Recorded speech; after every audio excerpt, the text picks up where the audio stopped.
ब्रिजमंडल समेत देश भर में हर्षोल्लास से मनाया गया नंदोत्सव। मठ मंदिरों से लेकर घर घर गूंजी नंदलाल के जन्म के समारोह की बधाई। देश में हर तरफ गणेशोत्सव का इंतजार। इस बार एआई के अवतार में भी नजर आने वाले हैं भगवान श्री गणेश। भस्म आरती के दौरान श्री गणेश स्वरूप में सजे बाबा महाकाल। बाबा का अलौकिक रूप देख धन्य हुए श्रद्धालु। 15 सितंबर से पूरी तरह से संचालित होगी केदारनाथ हेलीकॉप्टर सेवा। खराब मौसम की वजह से बंद था संचालन।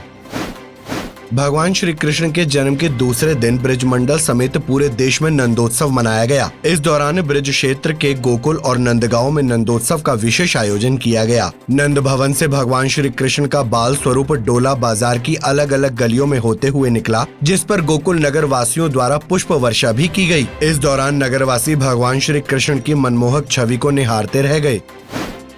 हर वर्ष की तरह इस साल भी श्री गणेशोत्सव की धूम रहने वाली है, लेकिन इस बार गणेशोत्सव में भगवान गणेश एआई यानी आर्टिफिशियल इंटेलिजेंस अवतार में भी नजर आने वाले हैं। दरअसल इस बार गणेशोत्सव की तैयारियों में जुटी समितियां एआई से जनरेट फोटोज के आधार पर प्रतिमाओं की डिमांड लेकर मूर्तिकारों के पास पहुँच रही है, जिसे ध्यान में रखते हुए मूर्तिकार भी भगवान गणेश की प्रतिमाओं का निर्माण करने में जुट गए हैं। उज्जैन के महाकालेश्वर मंदिर में भाद्रपद कृष्ण पक्ष की दशमी तिथि यानी 28 अगस्त को तड़के 3 बजे बाबा महाकाल का श्री गणेश स्वरूप में मनमोहक श्रृंगार हुआ। श्रृंगार के बाद उन्हें नवीन मुकुट धारण कराकर विशेष भस्म आरती की गई। भांग और ड्राई फ्रूट से किए गए भगवान के इस अलौकिक श्रृंगार को जिसने भी देखा वह देखता ही रह गया। श्रद्धालुओं ने नंदी हॉल और गणेश मंडपम से बाबा महाकाल की इस दिव्य भस्म आरती के दर्शन किए। चारधाम यात्रा के दूसरे चरण में केदारनाथ धाम के लिए 15 सितंबर से पूरी तरह से हेली सेवा संचालित होने लगेगी। केदारनाथ धाम के लिए गुप्तकाशी, सेरसी और फाटा से 9 कंपनियों के माध्यम से हेली सेवा संचालित की जाती है, लेकिन मानसून सीजन में केदार घाटी में भारी बारिश और मौसम खराब होने की वजह से इन कंपनियों ने हेली सेवा का संचालन बंद कर रखा था। प्रदेश सरकार की अनुमति के बाद ट्रांस भारत और हिमालयन एविएशन कंपनी से हेली सेवा संचालित की जा रही है।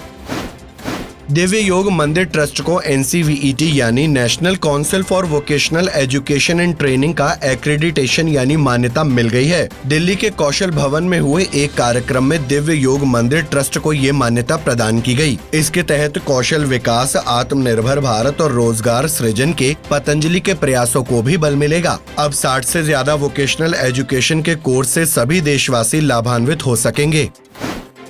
अयोध्या राम मंदिर में पिछले 4 साल में अब तक 20 किलोग्राम सोना और 13 क्विंटल चांदी का चढ़ावा आया है। साथ ही बीते 1 साल में ट्रस्ट के काउंटर पर कैश और चेक के द्वारा लगभग 53 करोड़ रुपए दान के तौर पर दिए गए हैं, जबकि मंदिर के दान पात्र में करीब 24 करोड़ 50 लाख रुपए आए हैं। आपको बता दें कि सोने चांदी की जाँच की जिम्मेदारी श्री राम जन्मभूमि तीर्थ क्षेत्र ट्रस्ट ने भारत सरकार की संस्था मिंट को सौंपी है।